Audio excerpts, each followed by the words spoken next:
Welcome to the Love Pod, where inspiration, vision, and real connection come alive. Wherever you are, you belong here. Welcome to the Love Pod, everyone. I'm your host, Nathaniel. Grand Rising. We are so fortunate to have Cǎtǎlina Popoveniuc here with us today, joining in from Romania. She has a powerful mission and global movement to uplift women worldwide called hashtag Alive in Her. We're so thrilled to have you on, Catalina. You're just a light, just meeting you for the first few moments here, and we really appreciate all that's being done in our world. Just talking with you and seeing the passion that you have.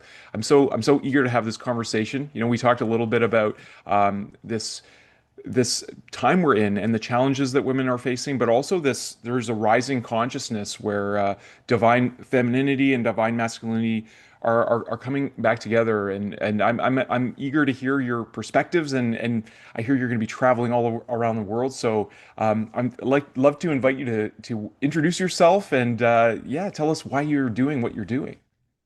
I'm happy to be here. I'm Catalina. I'm from Romania, and I'm a therapist, speaker, and the founder of Live in Her global movement. And from next year, I'm traveling around the globe, and That's I will amazing. work from there. So if you have listeners who are around the globe, they may write you, and we may get in touch. And when I get to their cities, we can meet for a coffee. That's beautiful. And in your travels, are you going to be doing talks and connecting with For the communities as you moment, go? I will work because I have online sessions, online therapy Okay. sessions. But in the future, and maybe nearest future, as you say, maybe next year, yeah, I may also be a speaker. Okay. So For the you moment, I was a speaker only online on summits, conferences, and so on, because okay. a lot of conferences are online now. Hmm. And but in the nearest future, yes. Okay, that's wonderful. So it sounds like you do like quite a variety of work. You still work one-on-one with a lot of people, Yeah, yeah, but you also do like group works and conferences. yes. So tell us about the Alive in Her movement and what sparked this and what it is and how people can connect with it. Well, you are right. It's the spark. So what is spark? The spark. Yeah. Yes. That spark we have inside us, Hmm. and Yeah. you men have it too. Yeah. Yeah, well, can we talk about that? I think that spark is really important. I feel like my background's in Indigenous wellness, and there is certainly a shift, and almost all Indigenous peoples around the world, many of whom are rooted in more matriarchal systems, or at least had Yes. that balance of the masculine and the feminine in terms of leadership roles. Many times it's like grandmothers who are, in counsel with each other, who make a lot of the decisions. What is that spark to you, Catalina, and what's been your spark in getting this movement going? Well, you're right. But for example, I had such a grandmother, but she was narcissistic, and she decided for the entire family. Okay, So she decided for my parents, she decided for me, she decided everything, what we eat, what we dress, and so on. okay, So yeah, for me, that yeah. And my mother was also a narcissist. So I've seen only toxic women. okay, So it's interesting, you said about grandmother, and that is why, I said. So for me, it's very important to prove that women can be healthy and can have a great family. And we all can have a great family because I didn't have a healthy family. okay, So, and of course, I needed it many years ago. So that is why I created it now. Well, okay. many years ago, but I created it. Well, I think And this is a really important topic. Can we explore more about like narcissism? I think it's I definitely have been exposed to narcissism too, and I feel like sometimes women are who are in maybe positions of power, who have been wounded and haven't done their inner work, will take more of a controlling stance, like you're saying. Like, yeah. so where does narcissism come from, and how are you approaching this problem? Well, actually, I work with survivors of narcissism. So in Okay. therapy, I work with a lot of survivors, especially women who try to divorce and so on, who, have kids. So it's much complicated. And for me, it wasn't easy to be Mm, born and raised in such a family. And of course, at some point, I realized that I had no idea who I was mm, because, I was told you are like that, you are like that, you are like that, and so on. So I had no idea, but who am I, who I really am, because I had absolutely no idea. So I started deleting those beliefs I had about myself and building others. okay. And so I discovered who I was. So it sounds like you've been on quite a journey of Yeah, self-discovery, right? yeah, yeah. For me, it was a very long journey of narcissism and a lot of narcissism, a lot of gaslighting. So it wasn't easy Mm. to take myself out of there because that's all I knew. Maybe for our listeners tuning in too, who maybe aren't so aware of what narcissism is and gaslighting. I mean, I have some awareness myself, but I'd love to just explore what those things are and how they are impactful and maybe how people can notice signs of them so they're more self-aware. Yeah, for example, there are a lot of narcissistic people around men and women around the globe, so in all the countries for the moment, and they have no empathy. Everything is around them. They are the only ones who are important, and so on. Yeah, Mm-hmm. so there are a lot of signs, but usually if you see that the person besides you has no empathy and is treating you very badly, Mm, just go. There are a lot of signs, but actually the other signs are important. But if you see that you are not cared there, you are not respected, if you are mm-hmm. not believed, so just don't wait. Don't wait for that person to change or to realize that you are a valuable person. Mm-hmm. And regarding gaslighting, gaslighting is when they destroy our reality. Mm, And for example, they convince us that your blouse is white or pink or whatever. So, even though we see it that, yeah, it has a dark color, because mm-hmm. they tell us so many things about ourselves, about the world, about the situation, and so on, that we are sure that we are wrong. Mm-hmm. And we are crazy, or we are too sensible, or we are wrong, and so on. Yeah, I can see. I mean, I've had experience with this in a previous long-term relationship as well, and it's interesting. I find how, like, I'm very much a giver, and Yeah. I think a lot about the kinds of relationships. I've simplified it down. It was in a book called The Power of Receiving. I forget the woman's, Yeah, yeah, yeah, and she talks about basically there's two kinds of relationships. And I don't want to oversimplify things, but I feel like this is like what you said about recognizing those symbols and how you feel in these relationships where you're with someone who's all about themselves and is like, I remember, clearly having conversations being like, you said that. And then the other person was like, I know I never said that. Never said that. And I have a Oh, you very you you distinct memory. remember wrongly. Oh Yeah, no. yeah, yeah. No, no, it wasn't even we didn't even have that discussion. Yeah, that never happened. It was a dream. Yeah, that never happened. Yeah. Oh, but you imagine things. Oh, you should see a specialist because you're imagining things. Exactly. Yeah, and I can see how that could deteriorate someone's self-esteem and their self-confidence and all kinds of issues. And yeah, I mean, to me, it's when we enter these relationships, it can foster. Because for me, for years, I didn't even realize I was in this kind of relationship, and I Yeah, think it stemmed from earlier childhood programming. yeah.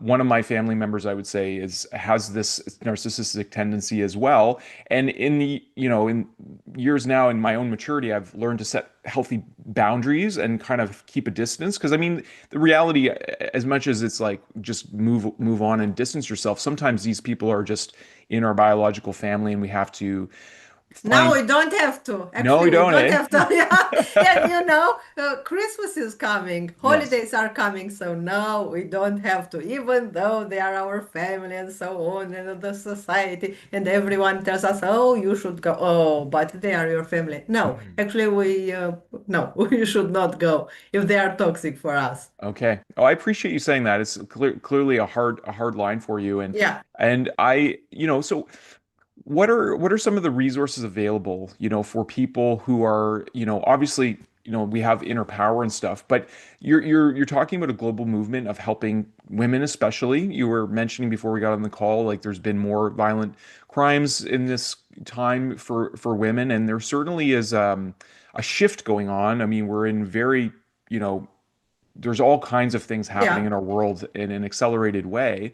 So what is behind the Alive in Her movement, and how are women coming together and supporting one another to enter into creating more healthy families and communities like you're speaking about?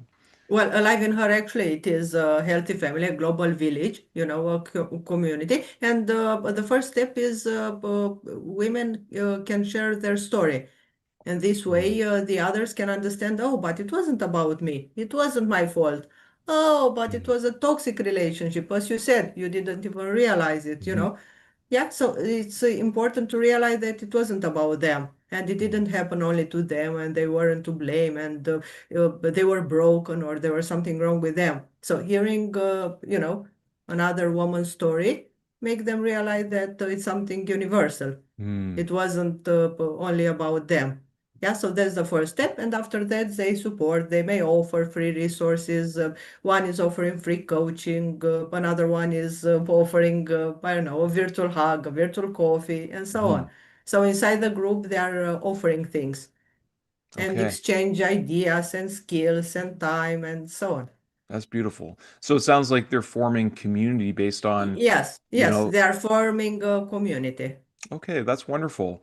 And And as I said, a healthy family, and much of us didn't even know what a healthy family is yeah, so well, till now. let's explore that, Catalina. What would you say is like an ideal healthy family? What are some of the main qualities that a healthy family has? I read it in the books, but Well, I mean, there are listeners here who've not read your books I- who, we're going no, to no, no, be, no, no. I didn't. I mean, I read it in the books. I didn't experience it. oh, I I see what you haven't. mean. Yeah, I yeah, yeah. see. I haven't written the Pardon books me. yet. Yes. Okay, so books on its way. So Yes. so from your knowledge, because you're a psychotherapist, so you've talked to a Yeah. lot of clients, and you probably could talk probably, from your own experience more what's an Yeah. unhealthy family. We could start there if you want, and then look at like what's the contrast like, because I feel like a lot of people are as we're awakening as a species now, it's consciously, noticing what patterns are healthy. How do we embody healthy parenting and healthy couple spouse relationships? And how do we embody healthy community relationships? And what are those qualities that we can focus on? Because, like there's something in, I think there's something to be said about where we focus is important, because Yeah. we could focus on all the problems and the negativity in the world, but I think being aware of the problem and then focusing like mostly on the solutions, I think is the most important part, at least from my perspective. Yeah, But yeah, I'd yeah. love to From hear my yours. perspective, yeah, from my perspective too. And it's important to know that there is life after abuse, that we may laugh a lot, we may enjoy ourselves, we may thrive, we may even build a global movement or whatever is good for us. So, yes, there is a lot of life, and we can be very happy, even though we went through some traumas. And a healthy family, well, unfortunately, for example, in Romania, there aren't many healthy family. And that is why when I'm trying to explain to my clients that they are in toxic relationship, they say, oh, but my cousin is in such a relationship. Oh, my sister and my colleague and my neighbor. So, okay, understand what you're saying, but that's not real. I mean, Hmm. healthy families are not real. So sometimes they don't hope for this, and they just stay where they are, believing that that's all they can get. Hmm. And that's very sad from my point of view. Hmm. Because they don't see that healthy family you are talking about. And what a healthy family would be, well, where there is respect. Yeah. Respect usually, is not present in the families, where there is mutual understanding, cooperation, communication, and of course, love. Hmm. Yeah, but all of Yeah. these usually are not. And of course, a toxic relationship is the one who do not have this. Yeah. So respect, cooperation, I imagine compassion and communication Yeah, come with yeah, love as yeah, well. yeah, of course, empathy and yeah, Yeah.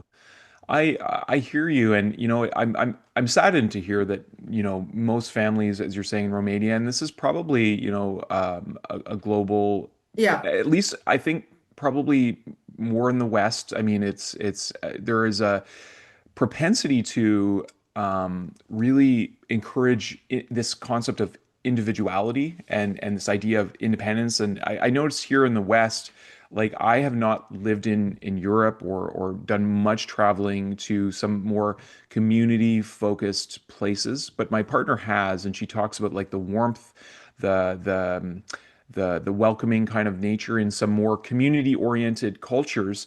And so I'm wondering, Catalina, like these qualities of of respect for we've talked with some like meta and NLP Yeah. practitioners, and the concept of like really having clear communication and definitions, because someone's version of respect might be like um you know you have to just listen to me all the time, or do what I say, and that's respecting me. And we we know there's some parents Yeah, out yeah, there yeah, like yeah, that, yeah, but yeah. that might not be what really the it's a bigger idea of respect. But I think what you're talking about is really though that mutual reciprocity, that empathy that you're talking about, Yeah. To focus on the others needs to be important for you and so on. yeah, I love that. And I'm wondering, what do you think has caused some of these challenges, and why do so many people not see it or in denial about that in their life? I mean, what's your best guess? I mean, we don't have to come up with all the answers here, but I'm just wondering from your perspective. Yeah, for example, in Romania, because there were a lot of murders this year, and the women were murdered by their partners or ex-partners, we try to understand better, this dynamic. And we understand that somehow those men see their partners as their property. I Hmm. mean, not as a partner, as a human being, but as their property. Hmm. And if you are not with me, then I will kill you because you are not allowed to be with anybody else. I see. I see. So, so respect, what Yeah. respect? Yeah, we are far away from respect. Hmm. Yeah, obviously in that kind of dynamic, it's I mean, to me that doesn't even like I mean, I like I was telling you, my my journey has been mainly focused on my own enlightenment and awakening, and reading. Like, to me, like the concept of ownership of a human being is just so insane. And yet we are, like, I know quite well the history of indigenous peoples here on Turtle Island and as well Yeah, around the world, and this concept of like dominance, that we our species has kind of gone through this time of like what we think we dominate the earth, we dominate animals, we and then men dominate women, and it's like, and yeah, really exactly. it's Yeah, really insane to me, because we don't recognize the inherent spiritual being that is behind all of life, and so what do you think are the big solutions for people? Like, is it, I know you talk about talking and sharing. I think this is a huge part of the solution yeah, as we create a more um, um, a network of heart-centered people around the world. And I think that is a huge step forward. I mean, and there's been lots of movements. I mean, from starting from like the 50s and into now, we've seen a lot of pendulum swing, in yeah, terms of like the first wave of feminism, and now like there's, I feel like sometimes things can even go a little too far. It's like, well, if you, yeah, yeah, yeah. You are right. Yeah. right, like men are not all bad or No, evil. no, no, no, no. Right, so Yes, of course.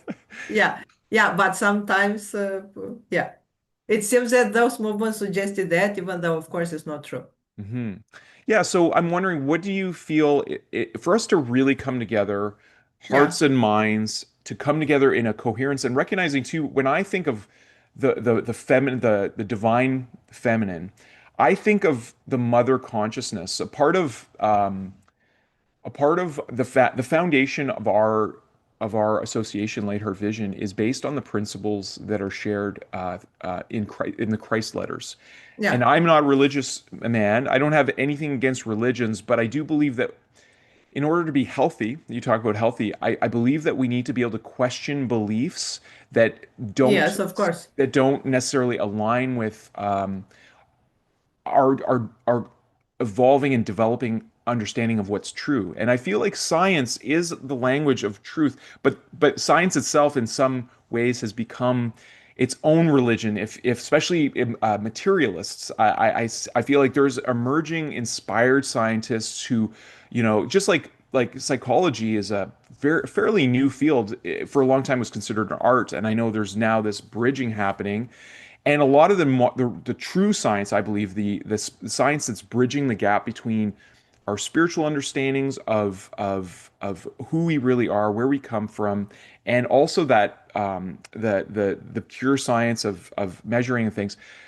In his letters, Christ talks about, you know, he would have talked more about the mother being an aspect of divine consciousness in his times, but his people, over 2000 years ago, Yeah. suppressed women and saw them as as subordinates. As there was a unequal relationship. So he knew that the only way he could share a more enlightened understanding of our creator being the parenting impulses was to refer to as the father, and that was taken to, I think, an extreme. I've seen the damage that the organized religions Yeah. have caused on indigenous peoples, on my Irish ancestry, the French Canadian ancestry as well. Like, I was denied baptism because my mom was previously Oh, married to a man, so the church, I oh, guess, considered me unworthy, which I feel was part of my journey because it allowed me to see a whole other perspective of Christ consciousness and have my own unique spiritual experiences leading to serving indigenous peoples and understanding about a lot of the the the way that communities were structured in a lot of not all, obviously every indigenous culture is different, but and their rules actually. yeah, there are rules. And what I found most interesting is how a lot of the structure of community happened. It was based on vulnerability. So inside the circle was the children, because they're the most vulnerable, obviously. Yes. But surrounded by them were the grandparents. And they had a role, there was a role of mutual Modeling them, let's say. modeling them, but also I think it was Yeah. I think it was back and forth, Catalina, because like the Yeah. children got to learn from these elders and grandparents. They got to, learn the wisdom and hear all the stories and that, but also the grandparents got to relive their youthfulness through this through being around all these vibrant children. And there was I think a very important relationship that was taken away when children are removed. Even in our modern day, they're taken outside of the home and they're put into institutions to condition them. And do you think maybe that's part of where some of the narcissistic behavior can originate from? Because when we program children and say like there's this focus on like the self, right? There's Yeah. self, self, self, and even in the West, it's considered like if you're a bigger, louder ego, you get more attention. So it's like celebrated, and I feel like Yeah. this Or is you become the CEO or something like that. So it exactly. sounds cool. Yeah. You're the chief narcissist You're, officer. They yeah. should call it Yeah. they maybe for some organizations they need a CNO. Yeah. Yeah. You're right. Yeah. Yeah. So they use these qualities that Mm. they think only about themselves and so on. Yeah. And Yeah. their perception about themselves is cool and so on. So they use it. And regarding your question, what can we do? For example, in Romania, and not only in Romania, we can empower women. We can explain Hmm. them about what a toxic relationship is. We can work with them so they, become aware of their value. Because a lot of women are sure that they don't deserve better, that they are worthless, that all they can do is stay home and cook Mm. because they are not worthy enough to have a job, and many many things because they were as you said, the grandparents and parents told them about that. Oh, but Mm. you are a woman, you can't do that. Oh, but Mm. you are a woman, you need to stay and serve the husband or raise the children and so on. Oh, but you are Yeah. not worthy enough to have a proper job, so the husband will have a proper job and you'll just depend on him and so Yes. on. So the idea is to, let's say, to teach them better or to Hmm. teach them differently and to show them that they are very worthy. Yes, of Yeah, course. so with Alive and Her, actually, that's what I want to do. I don't want to focus on, let's say, narcissists and discover why they were, because we know why they Gotcha. were like they are. Okay, I'm sure maybe somebody will create a movement for them someday. Okay. Yeah, but in this moment, I would like to focus on, let's say, survivors, men Yes. or women, and empower them and make them realize that they are worthy too. Mm, Because actually, if they don't know that, the next relationship will be a toxic one as well, and they will not be able to thrive and be happy and so on. And they will feel that they are worthless for their entire life. mm, And of course, they can, you said about healthy parenting. Well, they can be a healthy parent if they are convinced that they are so unworthy. So that is why yeah. it would be important to teach them and to show them their values, their resources, that they have a lot of resources inside them, and they are worthy, Mm, not the way they were told they are. yeah. Unfortunately, I see a lot of women, and I work with a lot of women, and they are convinced that they are worthless Mm. and they don't deserve better, and so on. Yeah, I mean, that is deep work. And thank you for doing that, Catalina, because reflecting that inherent worth, and so many, I think what I was talking about with schools too is like we're conditioned to think that we need to achieve or to achieve someone else's perception of what we should do, uh, Yes. and to be worthy. But there is an inherent worth in all women, in all beings, right? And a healthy society, I think, reflects this, that just by being you, you are worthy. and Yeah, and yeah, but we don't know that. We weren't taught like yes, that. yes, If you want to be worthy, you need to do something for the other person. It's a yes, conditional love. If you yeah, want to be loved or to receive affection, you need to give something. yes, You can't just receive, yeah. only being you. So it's important to teach the women differently and I to really understand appreciate that. that. Yeah, I do. I really appreciate you saying that. I think that unconditional love is the solution to our species, but the only way that we can really have it is the discernment of when someone is not respecting us, or like, because I think we have a lot of preconceived notions of what love is, Yes, yes, right? and what respect is and what we deserve and what a relationship is. So it's not important if it's narcissistic or not, but if it's not okay for your soul, if it doesn't make you happy, if it doesn't bring value to you, that is not worthy. Hmm. Hmm. So Yeah. for someone listening to this, Catalina, who's maybe doing some reflecting, wondering about their relationships and what their values are, and what and starting to recognize, like, I am important, and my Yes. feelings are important, I My have this. needs are important. Yes. What is a good first step? Is it reaching out to community, start connect? Because some folks might be in situations, like a lot of the what we've identified, for us, is we help a lot of folks who are overgivers, Yeah. who are just like they're. And I think it's that relationship, that's the doing and taking relationship. It's like people are in these cycles, and often they're very compassionate people. They're very competent, like most They women, and are people pleasing, they're most people likely. pleasing. But yes, exactly, they're people pleasing, but they're also super competent, right? Like, I think of mothers. Mothers are probably some of the most amazing managers, whether they even if they are even, like, controllers, like, they have to do so many things to manage a household Yeah. if the man is working. And now we see this. I feel like we're in a new time where there's shared, at least in the West here, there's shared responsibilities. Like, I mean, I grew up in the country. I had everything to do, from inside, cooking, cleaning, uh, dishes. I'm always doing dishes here too. I'm always cleaning up, and then I would be outside doing woodworking and helping my dad build, doing firewood and doing all kinds. So I had a very balanced kind of growing up, in that regard, and I feel like there's more balance coming to honoring the masculine and feminine within people. So, but I'm curious, like, when someone is in this kind of relationship, it can be, like you said, like, people are victims of violent crime, and Yeah. how, like, what's the safest way to start, having that self-honesty? Like, you talk about just leaving, but maybe that's not the easiest thing to do for someone in a No, of course it's situation, not right? easy. Yeah. But for that, they need to have money, they need to have a plan, they need to Yeah. have a proper job and so on, because it's not just easy just to live. When I try to tell my clients, the woman I work with, about men like you, they always told me that, oh, but those men do not exist. So, now you are the proof that such men exist. There are, I've met a lot of kind men in my journey, and I feel like we have, like, we can have, like, especially you talk about growing up in a household where there was Yeah, narcissism.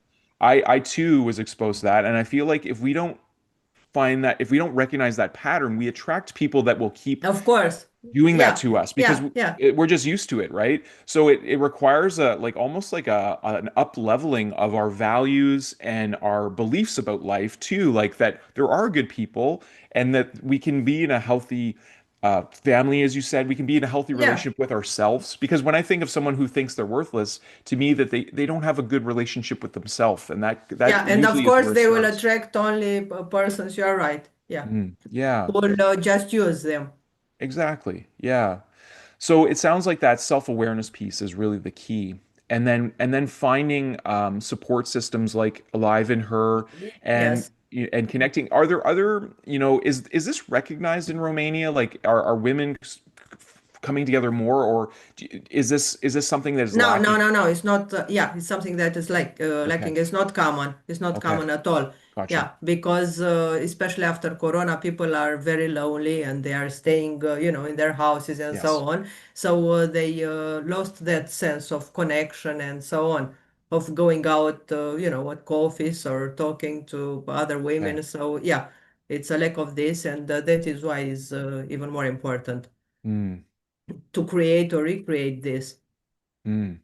I see that. Yeah, that isolation is so And the damaging. feeling that you are lonely and you have no one to ask for help, and uh, nobody can help you, nobody can hear you, see you, understand you, and so on. So a lot of women are sure that there is no one there for them. Mm. So that is why it's important to know that they can reach to a community and find support. Yeah, I hear that. And so you mentioned that there are group supports available through Alive at Her. Yes, How are you doing that online? Is it through Zoom meetings that you're doing through yes, your yes, website? yes, Okay. yeah, Okay. through Zoom. Okay. Wonderful. I'm wondering, Catalina, there is a new platform that I have found just so much brilliance in it. I've never been someone who really liked being online, though I found this platform kind of in an inspired way. I had several dreams that led me to looking at this as a community. It's to me, it's the first community platform that I've ever experienced. And I used to go on, like, Facebook or whatever, these other platforms, and I would always feel like depleted afterwards. I feel like drained. There was a lot of all the advertisements, all that stuff. But I found School. I don't know if you've heard of it. It's No, Skool. Well, we're okay, we're gonna share with you our link to our community yeah, and welcome you to join, because I feel like your movement would be perfect as a school community platform, because it would allow you to connect with people all over the world, in a place where there's no advertisements. And the whole system. I can't say enough good things about it. And I'm happy to kind of give you a tour and show yeah, you yeah, yeah, around. and of course I will join. It sounds very interesting. I never heard of it before. Yeah, and what's really neat about it, because as you're talking about traveling around the world, Catalina, like, you'll see in our community, there's a map, so you can see where all the Oh, members of our community are all over the world. We have oh. people in Italy, we have people in China, we have people in. Actually, I will start with Italy. So the Italy will be my Oh, first really? country. Yeah. That's interesting. So I can get in touch with those people and Yes. meet at a coffee. Absolutely, absolutely, and several of our podcast guests have joined as well. So our goal, like, we're not trying to create the community, like everyone talk. We're gonna have the Yeah, best community. We actually we want to create conscious bridges between communities. So, like the movement that you're doing, we want to help yeah, women who need that kind of focus support. It's like, yeah. oh, go talk to Catalina because she's creating a network around the Yes, world. yes, but the idea is not that there is one community who is the Yes. best for everybody. It's important to find that community that is for your soul. Yes. So it's That's not only one, and oh, there is only one, and it's all great for everybody. No, it's important to know your needs and to see if it fits with you. exactly. Yeah, so it's very, very important to to emphasize this. So whatever fits for you, that's for you. Hmm. It's not only one community, who is the best for everybody. Exactly. And that's what school is about. Like I'm in several communities and it's all based on my interests, right? Like I'm in some music communities because I love playing Exactly. music. Yes. But then I can see the same members in other communities. So we're all forming these really beautiful, true, authentic relationships. And it's a place where I love to go and just express myself authentically. So I Yes. feel like it would be a good place for you to shine as well if you feel inclined to. Yeah, So great. yeah, that's And wonderful. yeah, as you say, we are not authentic. We are, for example, on Facebook accounts, everybody is posting, not fake images, but you know what I mean. Yeah, Well, yeah. let's say fake lives and so on. Yes. So that is why it's important to realize that we can be authentic. And for example, post on Facebook, oh, I have depression or I have anxiety or so on. Not only, oh, I went to Miami. Oh, what a great holiday I had with my perfect family. And somebody else is looking, oh, but that person has a perfect family. Oh, Yes. and I don't have that perfect family, and so on. But actually, that person was not happy in Miami, and so on. So it Yeah. would be great to be more authentic and to be ourselves and, to say honest things about ourselves, not only polished things. Yes, exactly. You know, it's interesting what you're talking about. I remember the first time I went on like Instagram and I'm like, does everyone have an infinity pool? Yes, yeah, or everybody is so happy. Oh, am I Yeah, the only one who is yeah. miserable and doesn't have 10 Mercedes on my garage? Yeah. I have a Everyone's lot of traveling, everyone's everyone, going yeah, everywhere. yeah. Yeah. I have a lot of clients and they are looking on Instagram and they have depression and so on because they don't have those perfect lives they Yes. see on Instagram. And I try to convince them, oh, but that's not real. Not That's real. not how you see it yet. But Yeah. they see it that they believe it's real Mm. and they compare themselves to what they see there and so on. Hmm. So that is why it would be important, as you say, to find platforms, to find communities and be authentic, not be, oh, I am great, I am, you know, and to ask for help, of course, because we Yes. don't know how to ask for help. So it's very important to ask for help. Yes. So important. And I think that's where authentic community really comes together. And I can, as you're talking, I'm like, well, of course. I mean, I'm looking at our society right now, like the that flashy image of a perfect life. That this is clearly what breeds narcissism, because I'm thinking like narcissism is a mask to hide that deep insecurity. Just like Yeah, bullies, right? Bullies yeah, are yeah, usually wounded people. There's a reason why they're going around hurting everyone. It's because they never dealt with their own wounds in a healthy way. So they're going and trying to gain power over people. So yeah, I really feel like community is one of the true solutions for our species as we recognize how interconnected we are, especially not only with just one another as human beings, but with the land, with Mother Earth, with all of the yes, all of life around us. I yeah, feel like that has the power and potential to release to remove the veil that keeps us in our selfishness. Because when I think of narcissism, it's just selfishness, really. yeah, It's just a very unhealthy expression, kind of an extremeness of selfishness, right? yeah, yeah. So you are right. And Yeah. but it's important to know that we speak the same language. We can ask for help and find communities that may support us and trust that those communities, may support us. Yes. Yeah. And don't judge us, don't blame us, and so on. Yeah. That's so important, and for people to have access to that. So I'm thrilled that you're going to be traveling the world, and I know you're It's going to. Yeah, and starting with Italy, what a beautiful place. We actually have a dream of having our summer home in Italy. Julia has lived in Italy for I think over 3 years, so she speaks oh, fluently, and she talks about the warmth of the culture. Also, in Europe, I think especially Italy, they're much more stringent and about the foods. Here in the West, they spray the foods with all kinds of stuff that they don't even have to tell us about. There's no laws. It's crazy. A lot of people think they're gluten intolerant, but we know that they're spraying the fields of wheat with glyphosates, which it stresses the plant. So like people go to Italy and they said, well, I have pizza and pasta every day and I felt fine. It's like, well, you're not gluten intolerant. You're intolerant to the chemicals and Yeah. everything. Yeah. So just move the country and discover That's what we're yourself. gonna do. Yeah. But all our families here, so we want to be there at least half the year and for Luciana, who is our daughter, she's very young still. She's 22 months young. So we want her to have a healthy experience of because in the West we find too like it's very isolationist. There's no town centers here. Everyone lives in their own box and kind of keeps to themselves, and especially the town where we're staying right now.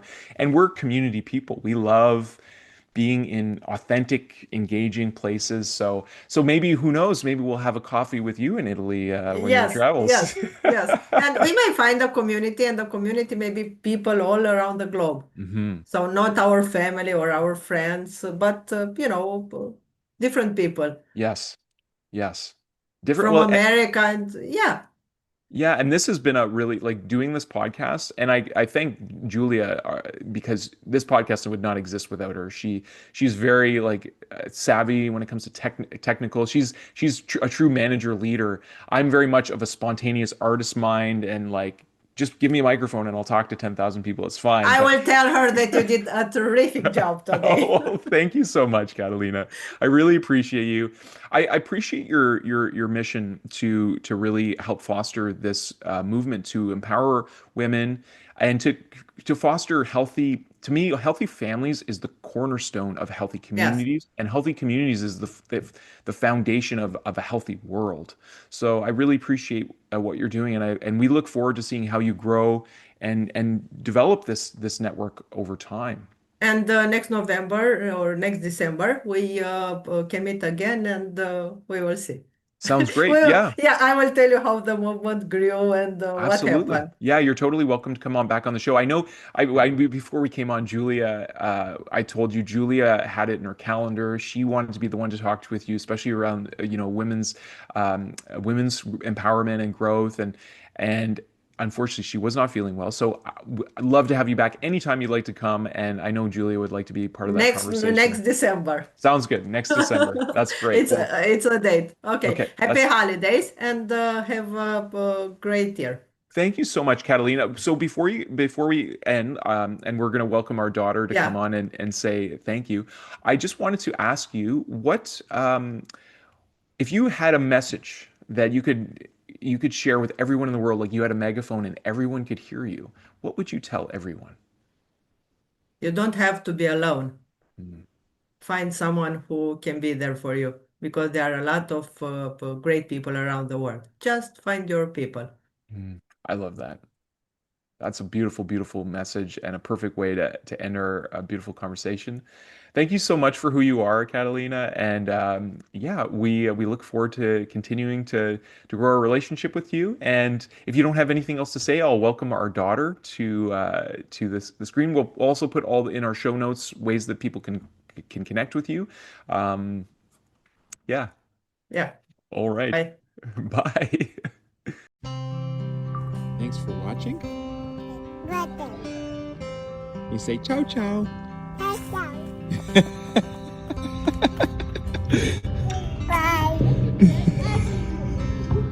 I love you so much.